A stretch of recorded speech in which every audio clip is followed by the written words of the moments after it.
สนใจเมื่อได้แล้วใจของฉันจะได้แล้วจะทิ้งกันไปฉันคงไม่ห้ามอะไรแต่ถ้าจะเหงาตอนไหน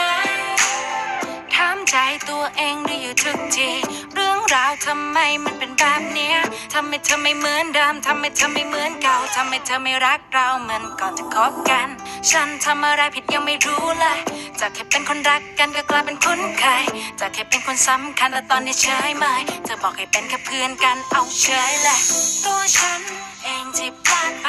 ตัวฉันเองที่ไว้ใจยกมันให้เธอต่อให้เป็นเสือถ้าเขาเบื่อเราก็เป็นมาต่อให้เป็นเท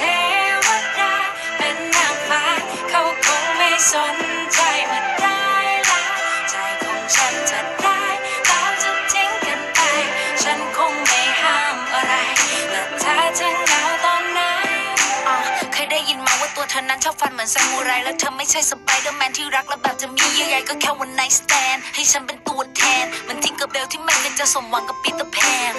ถ้าจะไปพูดมาไม่ต้องแกล้งหรอกที่เธอเอาไปเอามาเธอแค่แกล้งหยอกถ้าจะว่าฉันเป็นควายฉันก็ดูออกแค่เธอหมดใจอยากจะไปไม่ต้องบอกก็ทุ่งนามันว่างเปล่าแต่กลางคืนมองขึ้นไปยังเห็นพระจันทร์มันลอยอยู่ข้างดาวหายไปไม่ได้ข่าวชีวิตคู่ของเราก็เหมือนกับทางลูกรังแต่ผมยังคงต้องเดินลำพังด้วยเท้าเปล่าอะไรคือเรื่องจริงและอะไรคือเรื่องเท็จ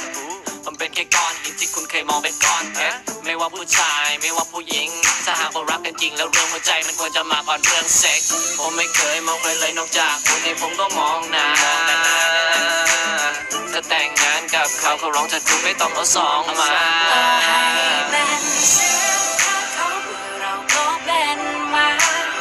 ต่อให้เป็นเท